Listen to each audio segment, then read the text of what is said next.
to introduce our keynote speaker this evening, Professor Kirk Anderson from the Faculty of Education at Memorial University of Newfoundland.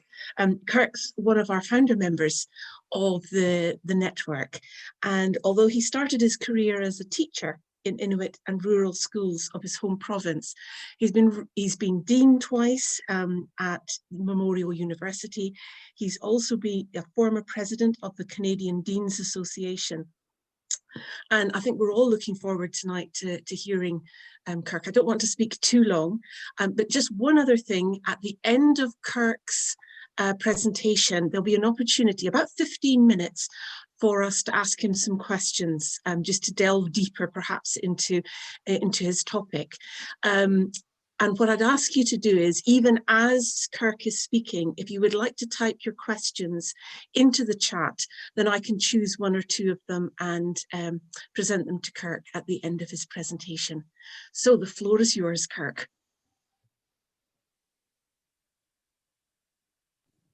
Thank you, Maria. It's good to hear you again. And Aria, thanks for your words, and Toya and Janet and Diane for the opportunity to present. It's good to see some very familiar names and new faces here as well. I'm actually not quite sure of my timeline, but I'll say what I have to say, and then we'll see what happens. Right?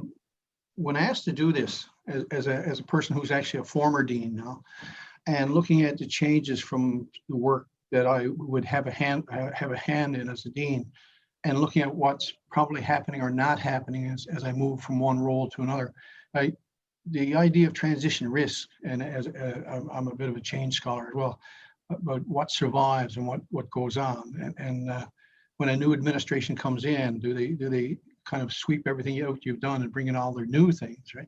So thinking about continuity at a unit level at an academic institution caused me to insert transition risk into the title.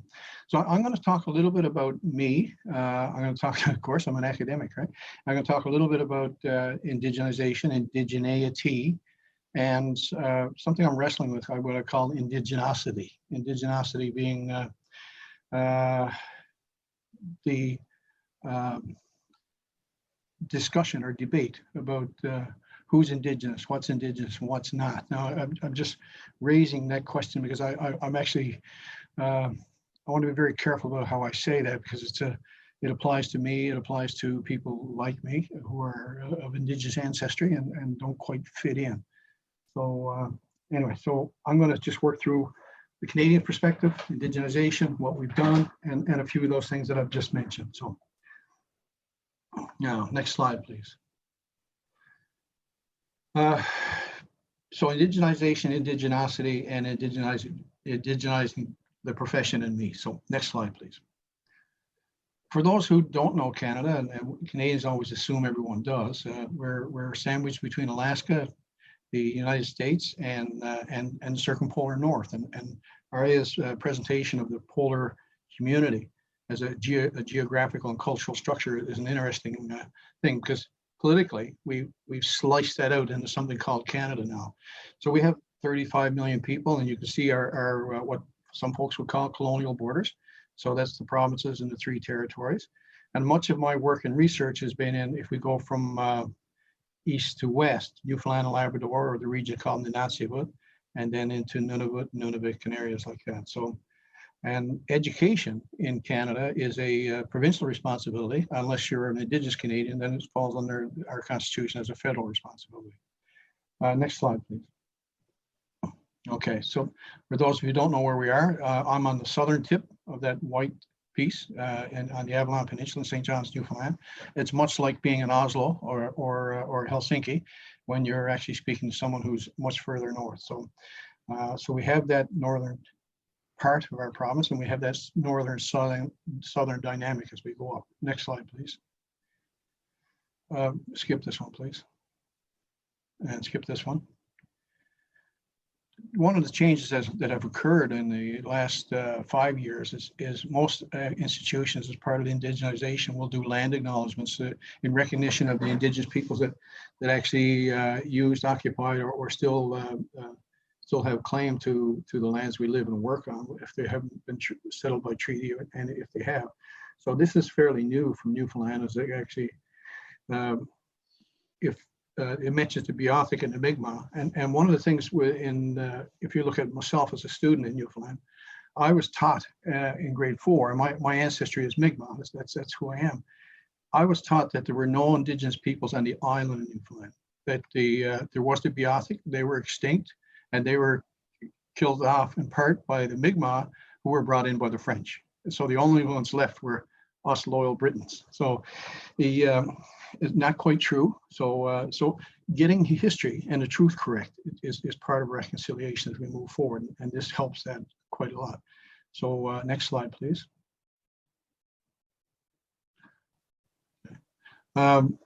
Indigeneity, and one of the things I think I go back to, at 10 years old, being told that there were no Native people, and knowing my family was, and having to, and my mom with a grade 2 education, trying to have those conversations with people about very complex stuff when you're quite young, it's near impossible to do. So you don't have them, and you discover them later. So, and you have folklore within your own community, within your own family, which is quite common for Indigenous peoples. The stories are told, and it wasn't a written history at that point. So you have organizations that grow up within the province to resist, to recover, to reclaim, to try to draw attention to who they are. And in that struggle, in the partnership with the federal government, some are recognized and some are not. And I stand before you as a person who is Indigenous but not recognized, yet my brother is Indigenous and recognized. So it's delicate terrain sometimes, and so it becomes a matter of how you see yourself and how your community accepts you or does not. So next slide, please. One of the things I like to draw upon is my first teaching position. I left, I'm a graduate of this university, Memorial University, in 1981, and I took a post in Makowik, which is almost in the middle of your map of Labrador there. And, I typically with teacher education programs, if they do focus on Indigenous settings, a lot of people who are not doing that, weren't doing that, actually wind up in northern areas or Indigenous areas with no background, no knowledge, no sensitivity to where they're going. And one of the problems is historically our programs were divided. You had one program for Indigenous folks or Indigenous centered folks. You had another program for the rest or mainstream. And as we get to Indigenization and dealing with Indigeneity, our mainstream programs have to come to deal with Indigenous realities. So people are facing less cultural shock. So, but Makowik was a learning point. I mean, everything my perceptions of who I am as an Indigenous person, of how I see Indigeneity, actually comes from my experience in Labrador and builds from there. You get into the colonial structures as well. If you look at the different color greens on the very top of the Labrador map, if you go on the other side to the brown side, this is where Nunavik is. And these are the same people, but they were divided up by the borders that were established by the colonial power. So next slide, please. One of the early discoveries for me, and it doesn't seem like much today, but in 2007, I did a study of the influences that led to the creation of Nunatsiavut as a territory within the province, and looking at how schools work there and success in the context of school. One of I studied school effectiveness, so I looked at that, and what becomes obvious when you look at Labrador and you look at the north-south latitude and the changes is as the economies of the south move north, assimilation, of course, gets stronger and stronger and stronger. And then if you're the furthest northern community, in northern Inuit community, your culture and language is much stronger. And one of the reasons you don't have great performance in settings that measure southern skills is that the culture is stronger. So it's resilience that we're seeing when we see poor performance on the part of some school systems in the north. It's not failure. It's a system that does not, 20 years ago, didn't acknowledge or see the people as they were. And so as we get into Indigenization, restructuring our curriculum and dealing with the truth, and embracing language and culture and giving control to northern peoples, you'll see a performance improvements in education simply because we're actually measuring the right things and talking to the right people have control. So sometimes failure is resistance, and resistance is success. Next slide, please. Again, I'll go back to Canada and the colonial borders, and just very refresh your memory. You see the like British Columbia, Alberta, on over to Quebec and Nunavut, which is how Canada is structured right now. That now there are treaty areas and other areas where there are land claims where people have rights and some control, and there are others where they have not succeeded them, and that's being worked on, sort of. Okay, next slide, please. One of the maps that I'm fond of, and I got this from a group of people that I work with in ArcticNet research, and this is a pre-contact map of what people within what's Canada now, the peoples that live there, and this is how it would have looked. And if you were to drop borders within a 19th century nation state concept, you know, Canada would look more like this. And you can also see the way the colonial borders fit or don't fit, and the colonial borders mostly refer to people, settler ancestry or people where there are treaties. And one of the things that this map actually still doesn't get is you need to go south where the peoples lived as well. And if you look at Labrador, there's a straight, Alaska, there's a straight line there. I think we may have lost Kirk. I think he may have, my apologies. I'm hoping he's going to get back. It may just be a yes, momentary lapse. The best laid plans of mice and men.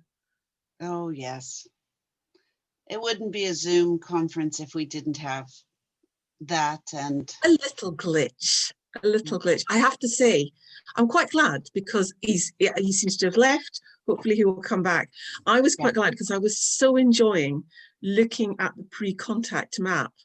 And I didn't notice he'd gone for a moment because I was peering in, trying to read all the different names, which is absolutely fascinating. all right. And I hope my colleagues are watching for when he comes back in and asks to be readmitted. I think it'll pop up on our screen, Diane. Yes. So as we're waiting for Kirk to come back, already I think that notion of failure as pushback from Indigenous people, I think is really interesting. So do start to think about questions that you might want to, you know, present to Kirk to respond to. I'm sure questions are already beginning to form in your minds of things that you'd like to ask him. But yes, I see some comments in chat already. Yes, resistance equals success. Yes, this idea that sometimes we see so much of that, certainly in Alaska schools, where there's an assumption about kids not doing well in class, rather than the conversation about whether or not what they're being asked to study has any meaning. And so resistance is a way of taking ownership of your learning. Yeah. And what resonated with me, I don't know if you've seen this in Alaska, Diane, is that notion that sometimes for some families, my own, because there wasn't any promise of minority culture being accepted, or ever part of the school system when I was in school, is that you almost think that it's the right thing to conform. And I think that speaks to how things have changed in the last 30 years. So I see a comment from Tuya that says we might think the school is not doing well, but the kids are. Yes. Yeah, that is very true. It is one of the conversations I try to think about is rather than saying our kids are not succeeding, it's that our schools are failing our children. Because that is definitely the case in many places. Our system is failing because we haven't figured out how to make the school a place where children and the educators who work with them feel like they can all, that it is a place where they want to be for the long run. otherwise our educators wouldn't be leaving at rates of 20, 30, or 50% a year. Yeah. And I think it's when there's that divide between community and what's going on in the school. And when those two don't connect, why would you want to continue in that job? Yes, I agree with you, Maria, and also Diane, that if the school is not, the school represents another world, which is weird and not understandable. It's not, it's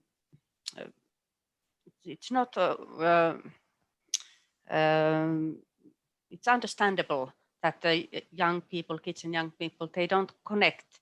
And especially if the school is part of the colonization process. Yeah. So even more so. I often say that kids, I live here in Lapland. I'm not from here original, but when I look at the biology books, for example, the science books for the kids, they talk about, for example, the animals that don't exist here. We don't have hedgehogs, or we don't have rabbits, or we don't have anything like that. But we have reindeer, which is a very important part of the whole year circle. And we actually, the school books say that there are 4 seasons, but here in Lapland, there are 8 of them. So that is, it's understandable that the kids, if they have never seen a hedgehog, why would they be interested in? Yes. So we have a comment from Val McSoney about school teaching should reflect the culture and environment children are from. And Doug Costa adding, yet we wonder why we're still unable to recruit Indigenous people into school systems so firmly rooted in colonialism. And exactly that. And, you know, historically, of course, we know that the intent of the school was to remove the culture of the children and replace it with the colonial culture. And we haven't changed the structures, even though we've perhaps changed that intent. So I see Kirk has rejoined us. You are muted. You're muted. There we go. You should be able to unmute now. Okay. There we go. Very good. And we've actually been having quite a good conversation. Thank you already because of what you have started. So yeah, if you'd like to continue, then we'll get back to that. All righty. So as I was saying, next slide, please. Okay. And I don't know if this is too much, but there's a whole perspective around worldview, and folks in Nordic countries would understand this as well. You've got a Sami world where they've traditionally occupied that spans the borders of the current world, and any Indigenous culture or Indigenous setting that's been influenced by colonialization, whether it's Africa, Scandinavia, or Canada, has that turmoil within its structures. So you've got a historical understanding of the way the world should be, the way the world was made, and within that way the world was made, you have now a kind of a newer historical understanding of what should be. And one of the things I like to mention to folks when I get a chance is one of the things about organizational culture, which, as a leadership scholar, is there are 3 things we look at. One is what we say about our culture, how we understand the world, our words. The other one is what we write, what we actually, our documents, our laws, our rules, and they could be written or non-written, but basically they're the codes we live by. And then there's that emotional reaction that if I say something to you, if I present you an idea, I have a culturally nuanced way of reacting to that, whether it's good or bad, or I'm happy or sad. And so within that very complicated milieu, we have people reacting to what is now Canada, what was Canada, what was my home, what is my territory, what is my traditional homeland. And the go forward piece, the future piece, is embedded in that thinking as well. And that has to be a co-constructed piece. That has to be a negotiated piece. And we have to understand that within that discussion, there's there's a strong emotional element that is not simply being emotional. It's us being tied to who we are. And so as a young person raised in Newfoundland who was told there were no Mi'kmaq, and then I have to deal with people day to day here who don't seem to accept that there are, or if there are, it's not me. That's something I struggle with in terms of indigeneity. And I don't think people I work with or people that we deal with sometimes get the full complexity of that. So anyway, okay, so next slide, please. So if you look at today, what we have is a typical bureaucratic structure where there are First Nations offices or profiles or organizations that are rooted in particular places. And that kind of gives you the locations within Canada as it is. Next slide, please. There's a whole discussion of why we do this. This comes up within the Canadian setting, and I'm sure other settings as well. You know, that's a past time. Okay, we live in the current. Why do we do it now? And the point is that it is part of our historical legacy, and it's an unresolved part of our historical legacy, and we can't go into the future if we don't. Also, there are very strong legal precedents in the North American context, right back from 1763, a royal proclamation which instructed Europeans to leave Indigenous peoples alone, basically, or to act in good faith, which was ignored. We also have within the Canadian context, in 1982, Canada's constitution was patriated. It was brought from Great Britain and moved back to Canada. Under that treaty, under that constitutional amendment, the Canada Act of 1982, treaties were affirmed. So whether there was a claims struck or not, that our constitution recognized and empowers treaties. So from a fairly rich movement in the 1970s for recognition to a constitutional document in 1982 that gives more legal standing or clarifies that there is legal standing. There is a legal case within Canadian courts now for Indigenous peoples to fight their fight. And there's a Royal Commission in 1996, and we also have a range of actions from the Truth and Reconciliation Commission in 2015, which produced the calls for action. But within our organizations, we also have things like the Canadian Deans Association produced an accord on Indigenous education in 2012. And from then, they have been changing from, say, the Dean's Accord on Indigenous education, that all future accords would actually deal with reconciliation and indigenization within those documents. So that's a transition document.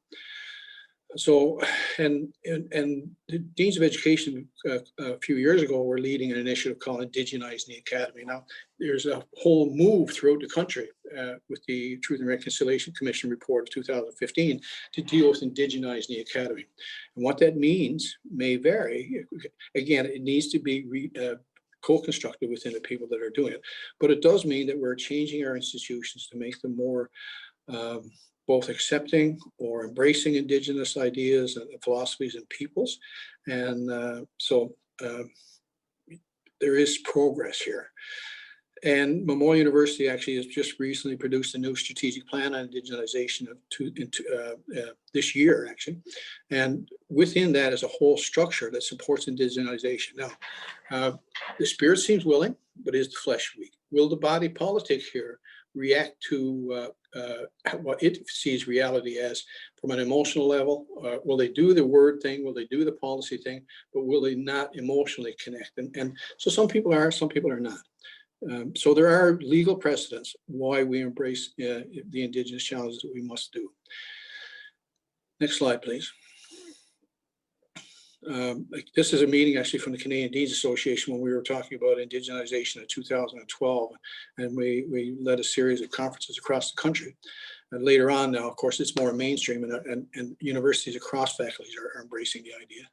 Next slide, please.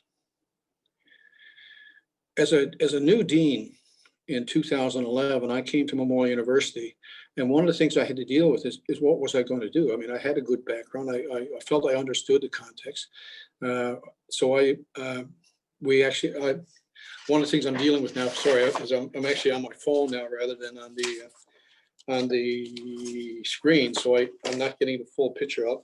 Let me just switch so I can read what I have here. Okay, so in terms of as a new dean, one of the things I wanted to deal with is what does indigenization look with? How do we, in the structure of my university and my faculty, and how does that relate to the faculty, the people that are there, and how can we build something that can move us into the future? So I basically structured around that, and the position I took was no more excuses. That we need to partner with Indigenous peoples. We need to do it respectfully. We need to create the kind of programs that they inform us that they need, and it has to be about partnership. It has to be about empowerment. So next slide, please. We have a history of teacher education, and Nordic countries and other countries would have that as well. We started teacher education in 1925.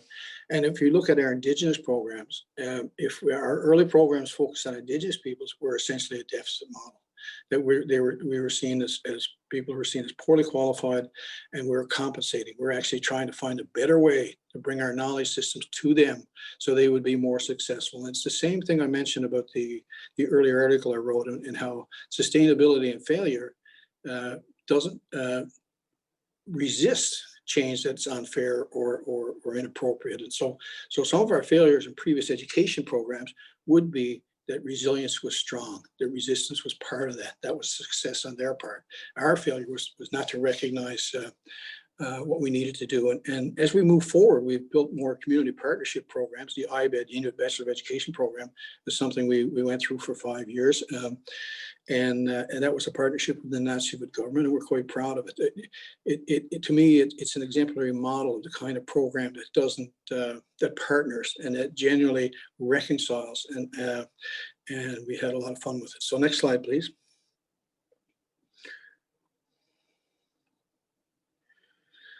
Indigenization for some means infusing ways of knowing, doing, and being. And so in terms of an active program, so you get into curriculum content, into the idea of what's actually the message that's in there. You also have structures in terms of how the management structures and people in places that are hired to do things. Next slide, please. So we look for traditional knowledge keepers now to present to our students or to be on faculty. Next slide, please. Learner-centered, which is good teaching practice. Okay, so these are pictures from our IBED program. Next slide, please. Land, getting connected to the land again. Again, if you look at the way the world is now, if we don't understand the land and the environment and get back to the idea that the human journey is connected to the health of the land and the oceans, we are in serious trouble. So the move back to the land with Indigenous peoples and help is part of a move that all the world needs to take seriously. Next slide, please. And reconnecting with nature, of course. This is the group of IBED students in Labrador, and most of them now are working in schools in the Nunavut region in Northern Labrador, and they're leading the transition that needs to be had. So they're empowered, they're there, and they're leading. I'm not sure if they're getting the supports they need from other universities, because I'm not connected with them, but Nunavut is a core organization, and I suspect they are getting the help they need. Next slide, please. Resources, again, you know, if it doesn't look like me, if it doesn't speak about me, it's not about me. So we need, you know, resources that often have to be produced by the Indigenous governments, and because our own provincial governments don't do a good job, which means local and self-governance works, but they need the resources to make the materials they need for education. Next slide, please. And partnership. It's all about partnership. The degree we did in Labrador had a Inuktitut language program, but it's not a capacity we had. So the Nazi would actually have their own language program, which paralleled our program. And it was, I would call it a modest success, and that people left the program conversational in Inuktitut at least. Next slide, please. One of the things I talk about indigenization and reconciliation, it's one of the things, stems that I like to share when I get a chance, is Bob Bartlett was an adventurer and an explorer in Newfoundland, from Newfoundland in the turn of the last century, in the 1900s. And one of the things as a Newfoundlander, I'll say, is we hear about Admiral Perry, we hear about the great Americans and the great Britons, who explored the North or the South Poles. But we don't hear about people who are significant figures within their journey that were from this province. So one of the things my province was quite good at is making sure everyone in our schools understood who Bob Bartlett was and how he actually carried Admiral Perry to the North Pole, stopped before he actually walked to the pole, and let him go on and do it. So it's a great explorer thing. But even within the Bob Bartlett story, there's something that gets missing. Of course, the Inuit people are guides, but they're never mentioned. And one of the things I really like that Maura Hanrahan, who's a Mi'kmaq scholar, who's actually at the University of Lethbridge now, she was the president's advisor on the Aboriginal issues first when I came here. She's written a biography of Bob Bartlett, but in her book, what she does is she uses the names of the Inuit people that were with Bob Bartlett. So the names of the people that are actually from the area are referenced. She deals with gender as part of a reconciled view of how history should be. And it's a really, I think, a rich background of how we still understand the adventurism or the explorers a bit, but we get into the existence of peoples that were there and their role and their contributions to that effort. And it brings them back. And that's an example of how curriculum and history needs to change. Okay, next slide, please. Talk about education in terms of what we did, and during my tenure at Dean, one of the things that we worked on was the creation of a community-based program in Labrador. We also, what I need to share is our failure.